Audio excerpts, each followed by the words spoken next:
Aujourd'hui, je reçois Guillaume qui est ingénieur solution chez Salesforce et qui est un expert sur le sujet des agents IA. Tout le monde en parle actuellement, c'est l'avènement des agents IA. Après l'adoption des LLM, c'est la nouvelle priorité de toutes les entreprises. Récemment, Salesforce a lancé un nouveau produit, Agentforce, qui permet de déployer des agents IA. J'ai entendu le CEO de Salesforce, Marc Benioff, en parler récemment dans un podcast. Ils ont investi massivement pour lancer Agentforce et accélérer sur le sujet des agents IA. Ils parlaient notamment du recrutement de milliers de personnes pour développer et lancer ce produit. Ça donne un ordre d'idée de l'importance du sujet pour Salesforce. Je souhaitais absolument faire un épisode avec eux et donc je suis ravi de recevoir Guillaume aujourd'hui. Il va nous expliquer en détail cette tendance des agents IA, nous expliquer ce qui différencie les agents des interfaces conversationnelles IA que l'on connaît déjà, nous partager leurs méthodes pour réussir ces projets agents IA et nous parler des premiers cas d'usage qu'ils observent sur le marché. Hello Guillaume, ça va? Bien et toi? Super, je suis ravi de te recevoir sur le podcast. De même. Cet épisode est rendu possible par Salesforce. Tu peux nous en dire un peu plus sur Agentforce pour commencer, s'il te plaît? Agentforce, c'est une application basée sur l'IA qui, en autonomie, va être capable de fournir de l'aide aux collaborateurs d'une entreprise ou aux clients d'une entreprise. En fait, cet agent, il a un rôle, il a de la donnée sur les collaborateurs et les clients, il a une capacité de raisonnement et il va donc, en autonomie, fournir cette aide à ces utilisateurs-là. Tu peux nous illustrer peut-être des premiers cas de figure, on rentrera plus dans le détail par la suite, mais je pense que ça peut être intéressant de donner quelques exemples pour que les gens se projettent. On a un premier exemple, c'est un agent pour le marketing. Un marketing manager au sein d'une entreprise, il va construire régulièrement des campagnes marketing pour amener du trafic en magasin ou générer du trafic sur le web. L'agent côté marketing, en fait, va aider ce marketeur, entre guillemets, à partir d'un brief que le marketeur va lui donner, quelques lignes écrites en français ou en anglais. Je veux générer une campagne au sujet de mes clients prioritaires sur tel ou tel produit. Il va comprendre ce brief, qui est écrit en langage naturel. Il va être capable, en autonomie, d'aller faire la bonne requête dans la base de données pour cibler les bons clients à qui on veut s'adresser. Il va ensuite rédiger un premier exemple d'email ou de message WhatsApp qu'il va proposer au marketeur et il va ensuite construire une proposition de campagne, un cadencement, un ciblage, un temps d'envoi, etc.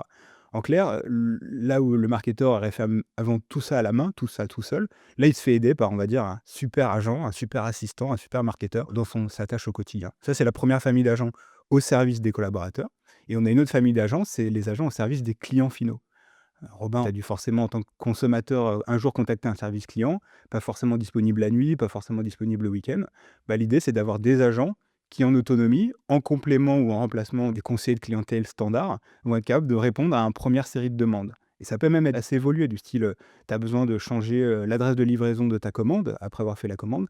L'agent va être capable de savoir, OK, dans le contexte de Robin, est-ce qu'il est encore temps, vu les produits qu'il a commandés, vu le nombre de livraison qu'il a demandé, est-ce qu'il est encore temps de modifier cette adresse de livraison? Si oui, il va la faire pour toi.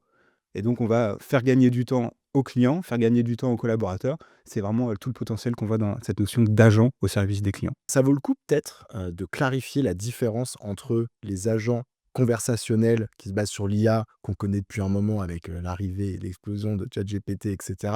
Et ce qu'on appelle les agents IA. Tu as commencé à nous envoyer quelques pistes, mais curieux que tu nous en dises un peu plus. Les agents conversationnels, on voit en anglais parfois c'est le mot chatbot, mais qui peut être compris de différentes manières. L'agent conversationnel IA, c'est ce qu'on a tous connu, enfin ce qu'on connaît tous avec ChatGPT.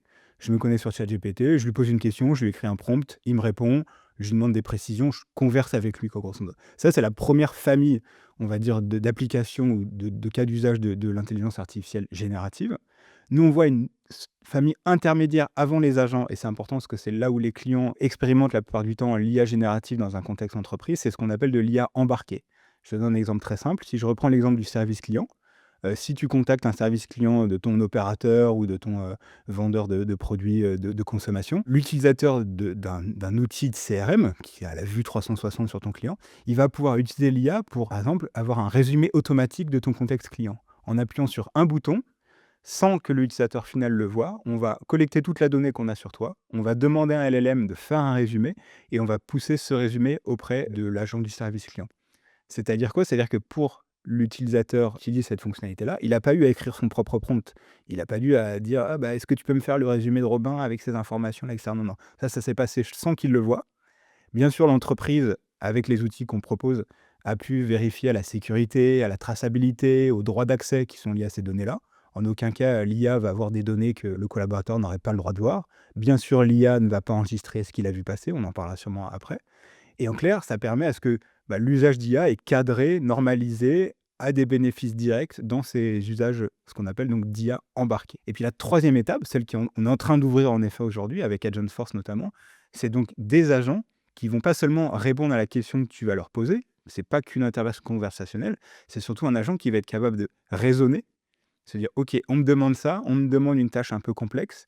Je vais donc l'exécuter dans cet ordre-là, à partir des données que j'ai consultées et je vais lancer des processus métiers à partir de là».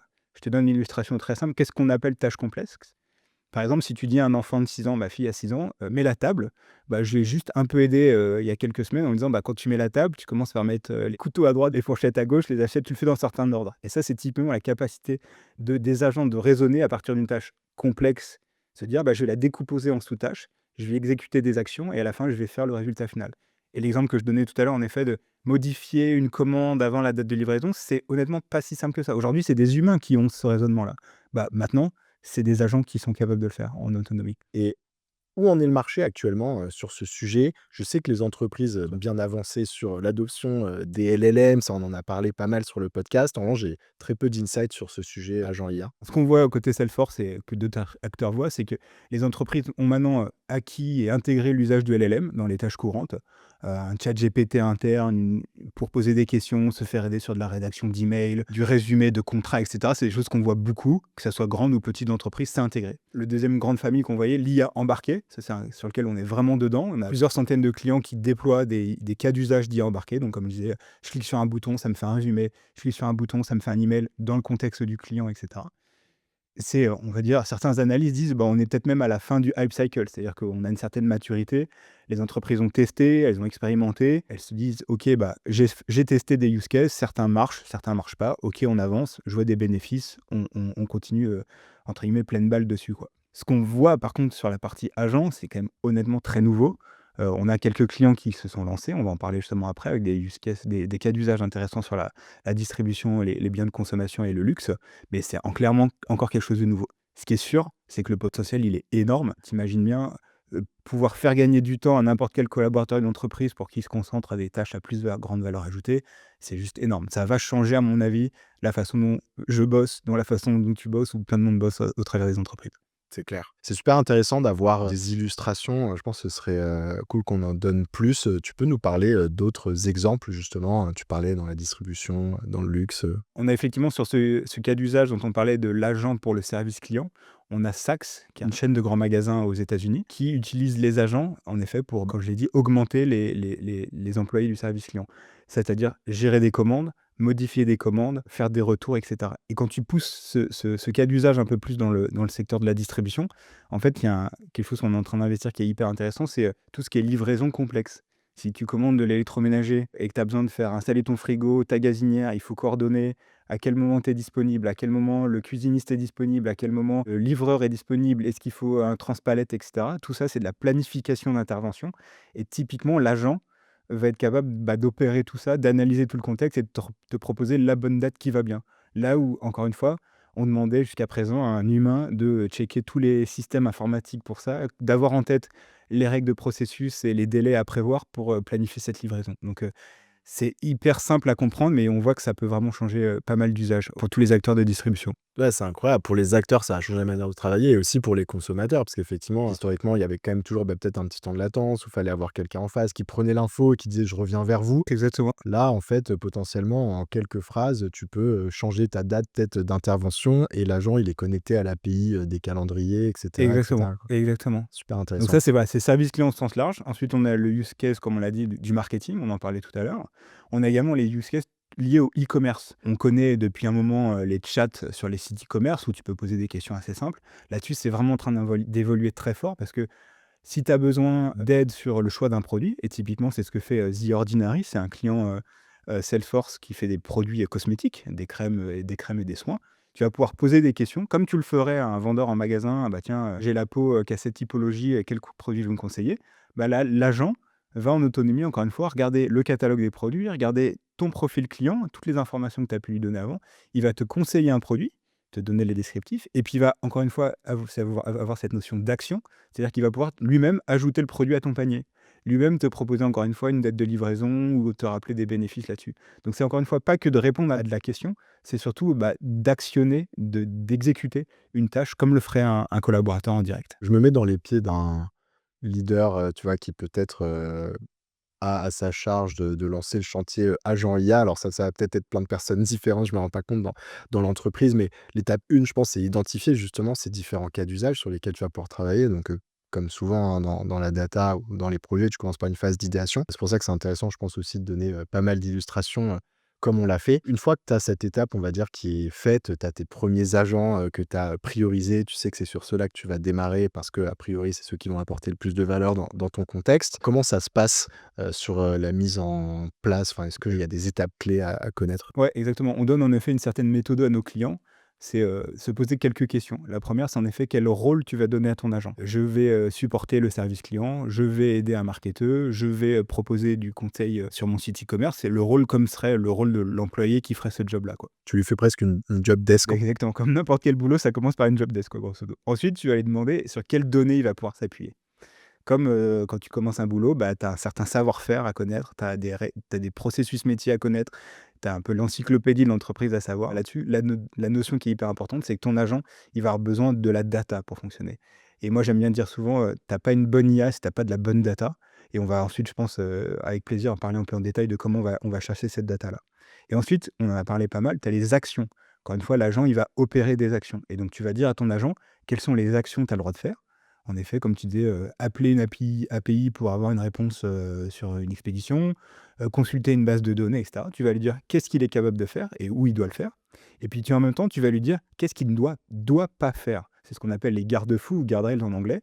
On sait les capacités de certains LLM, enfin même de tous les LLM à avoir des hallucinations, à se lancer un peu, dans tous les sens. Je peux te donner un exemple très concret que j'ai vu avec un de mes clients.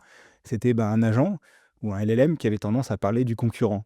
Si on lui posait une question sur un produit, il disait: «Ah au fait, j'ai vu que le concurrent, il avait ce produit-là». Tu imagines bien que dans un contexte retail, c'est pas trop ce qu'on attend d'un agent.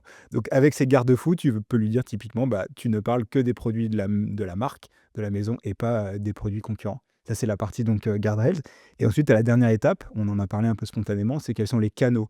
Où est-ce que tu veux que ton agent opère? On pense assez facilement en effet aux interfaces conversationnelles, les chats, mais ça peut être aussi, directement sur WhatsApp, par SMS et puis aussi directement à la voix. Demain ou même aujourd'hui, selon les cas d'usage qu'on expérimente, tu vas pouvoir interagir avec un agent. On connaissait un peu les serveurs vocaux interactifs, taper 1, taper 2 et cetera. Maintenant, les agents sont capables de comprendre la voix et de te répondre encore une fois en voix. Et si on rentre un peu dans ce que vous proposez avec Agent Force, on va dire l'axe, technique, sans rentrer trop dans la technique, mais est-ce que tu peux nous schématiser quelles sont les grandes briques, les grandes fonctionnalités justement, avec lesquelles on va devoir interagir ou qu'on va devoir utiliser dans le cadre, d'un projet agent? Pour construire un agent, en effet, ce qui est assez passionnant, en tout cas moi, ce qui me plaît énormément, c'est qu'on va utiliser chez Salesforce tout ce qu'on construit depuis 25 ans. Salesforce a 25 ans, ça fait 25 ans qu'on offre aux entreprises une logique de CRM, c'est-à-dire se connecter au client final avec une vue 360. Et en fait, tout ce qu'on a construit, on va s'en servir maintenant pour faire de l'agent. Je vais les prendre brique par brique. La première, c'est la data. Le rôle d'une vue 360, c'est d'avoir la vue complète sur ton client au même endroit partagé par les collaborateurs. Ça, on sait faire. On a une donnée, ce qu'on appelle structurée. Dans le CRM, tu as la fiche de Robin avec son nom, son numéro de téléphone, son adresse. Tout ça est bien structuré et on a notamment la metadata. C'est une notion qui est hyper importante. La data qui décrit la data. À côté de ton numéro de téléphone qui commence par 06, on a un champ qui dit ça, c'est le numéro de téléphone de Robin. Et ça, c'est tout bête. Enfin, c'est tout bête. Ça fait 20 ans qu'on exploite ça. Et en fait, ça va aider notamment le LLM à savoir, OK, où trouver l'information au sujet de Robin? Toute l'information dans le CRM, elle est très facilement exploitable. Et puis l'autre, on va dire, pan de data qui est juste énorme dans les entreprises, c'est toute la data, par contre, qui n'est pas structurée. Dans les entreprises, tu as plein de fichiers PDF qui se promènent sur des serveurs partagés, tu as des emails plus ou moins organisés, tu as même des vidéos, des transcripts audio. Toute cette donnée qu'on appelle données non structurées, en fait, l'IA va en avoir besoin pour être capable de répondre à la demande. Si je te demande dans le secteur du retail, décris-moi un produit, la plupart du temps, le produit, il est décrit soit dans un PIM, un référentiel produit, ça c'est le cas, on va dire, assez facile, ou alors dans certains, c'est des PDF sur un serveur, grosso modo. Et en fait, notre brique data, Data Cloud chez Salesforce, va être capable d'utiliser toute cette donnée non structurée, même si elle n'est pas dans Salesforce. On peut se connecter à de nombreuses sources de données externes, des bases de données, des data lakes, etc., pour aller interroger cette donnée non structurée. Donc, premier volet, c'est vraiment la data. Et puis ensuite, tu as le deuxième volet, on parle d'IA. Donc, mécaniquement, à un moment, il y a un LLM en jeu. Tu es obligé. Le choix de Salesforce, c'est en fait s'appuyer sur les plus grands LLM du marché. On a une approche ouverte où en fait, la personne qui va construire l'agent va choisir en un clic sur quel LLM il veut s'appuyer. On sait que le marché évolue très vite, donc on laisse ce choix à l'utilisateur. Ce qu'on fait par contre, ce qu'on veille énormément, c'est la sécurité des données. Encore une fois, ça fait 25 ans, 26 ans même que Salesforce existe. Je ne sais pas si on se souvient, je me permets la petite anecdote du V-Papy. Quand Salesforce s'est créé, on a commencé à expliquer aux entreprises, alors en fait, les données de vos clients, on va les mettre dans le cloud, sur un serveur partagé, et potentiellement, il y aura vos concurrents sur le même serveur physique. Et les clients nous ont regardé un peu avec des gros yeux, mais on a expliqué en effet la notion de trust, de sécurité qui est hyper importante pour nous. Oui, c'est dans le cloud, mais bien sûr, il n'y a que vous qui accédez à vos données. Il n'y a que vos clients qui, qui utilisent vos propres données. En aucun cas, votre concurrent peut l'exploiter. En aucun cas, l'hyperscaler AWS ou Google va avoir d'autres de vos données. On a fait énormément de pédagogie et on l'a prouvé au marché. Et bien en fait, sur l'IA, on a la même logique, c'est-à-dire on va utiliser un LLM, mais en aucun cas, les LLM qu'on va utiliser vont pouvoir enregistrer la donnée qu'on leur donne. En aucun cas, il va s'entraîner sur la donnée que vous allez avoir. Ça va bien sûr être complètement, on va dire, invisible ou étanche d'un point de vue du client final. C'est ce qu'on appelle zéro rétention et la notion de trust qui est vraiment importante pour nous. Donc, on fait de l'IA, mais avec nos principes, encore une fois, de sécurité avant tout, parce qu'on manipule la donnée des clients et des entreprises. Et puis ensuite, on a le dernier volet qui est aussi hyper important, c'est la notion d'action. On en a parlé tout à l'heure, on a cité l'exemple des Call API. En fait, dans la plateforme Salesforce, tu peux déjà déclencher pas mal d'actions. Si tu appelles ton employé du service client, que tu déclenches un retour, lui, il a probablement déjà dans Salesforce un bouton qui va déclencher l'API pour faire la modification de commande, ou bien créer une escalade auprès de son manager. On a construit depuis 25 ans avec nos clients des actions au sein de la plateforme, et l'agent va être capable d'exécuter, d'exploiter toutes ces actions qu'on a déjà créées. Qui sont potentiellement là des appels API vers d'autres outils si besoin, ou à l'intérieur de l'écosystème déjà de Exactement, Salesforce. exactement. C'est les CRM, enfin le Salesforce a depuis le départ toujours été interconnecté avec les autres systèmes de l'entreprise, le RP, la facturation, la logistique, éventuellement l'outil de service technique, etc. Toutes ces intégrations qu'on utilisait jusqu'à présent avec des humains, l'agent va pouvoir l'exécuter lui-même. Et puis s'il y a besoin d'en créer des nouvelles, on a bien sûr toutes les solutions technologiques pour aller faire cette connectivité-là. Du coup, c'est là où moi je suis hyper content de travailler sur ce sujet-là. On a la data qu'on avait depuis 25 ans, structurée, non structurée. On a l'IA, là-dessus on s'ouvre auprès du marché. On a cette approche trust, garde-fou, sécurité, privacy, qui est juste important. On pourrait parler GDPR, mais ça risque d'ennuyer quelques personnes, quoi, grosso modo. Et on a en effet cette notion d'action. Tout ce qu'on a déjà construit sur la plateforme Salesforce, on va pouvoir l'exploiter sur les agents. Donc, j'ai l'impression qu'on a une sacrée belle carte à jouer là-dessus. Ouais. Et pour continuer sur cet axe un peu opérationnalisation, qui sont les utilisateurs? Enfin, comment ça se passe un peu, si on devait imaginer, je sais pas, un peu l'équipe pilote pour lancer son premier agent, tu vois, ça va être quel type de profil dans l'entreprise? Les personnes qui vont construire les agents à John Force, c'est des gens spontanément qui utilisent Salesforce.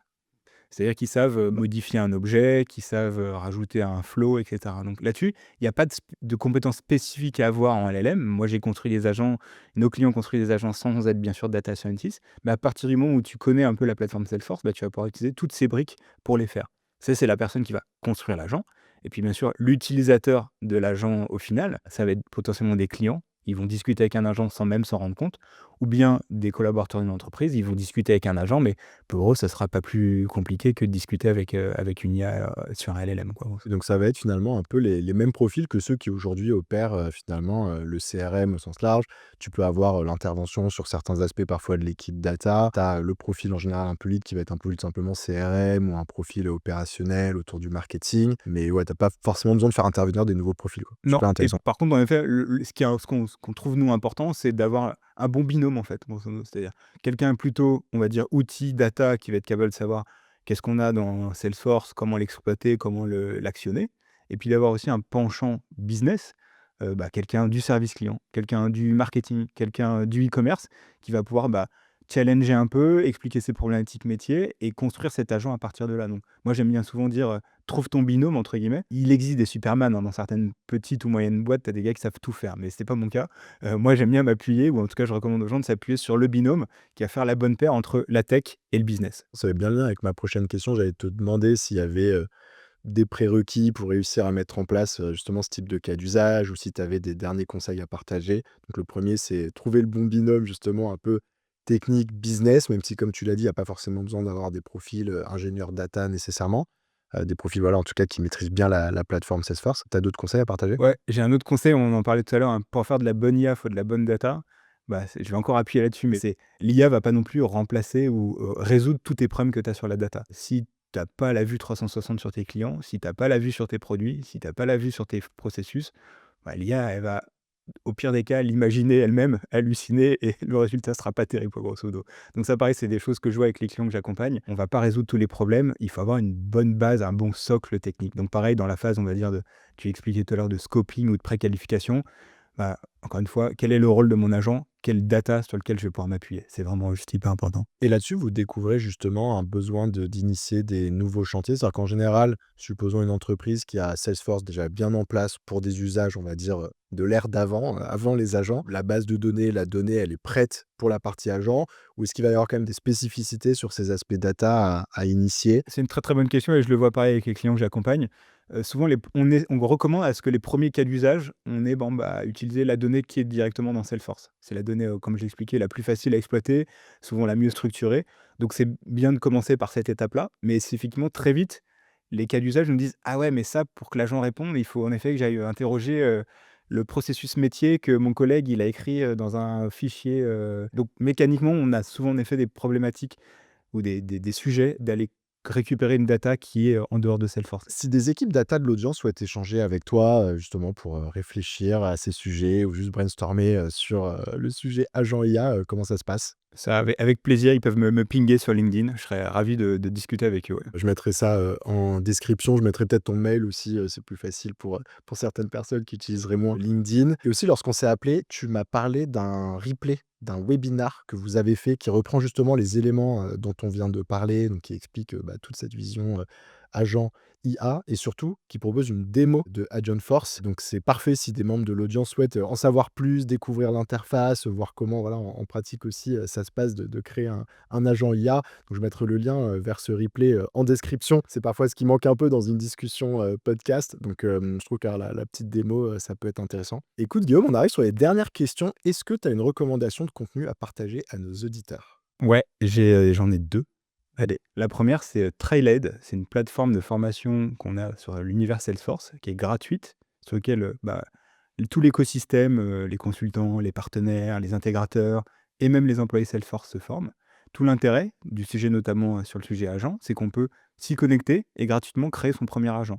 Tu crées ton instance Salesforce, tu commences à configurer ton agent, comme j'ai dit, dans un contexte service client. C'est hands-on, tu fais ton agent directement, comme si tu étais, directement en vrai dans ton entreprise. Ça, c'est le premier contenu et puis le deuxième contenu qui n'est pas Salesforce, c'est une newsletter que je recommande à tout le monde que je croise sur les sujets IA, c'est The Rundown AI.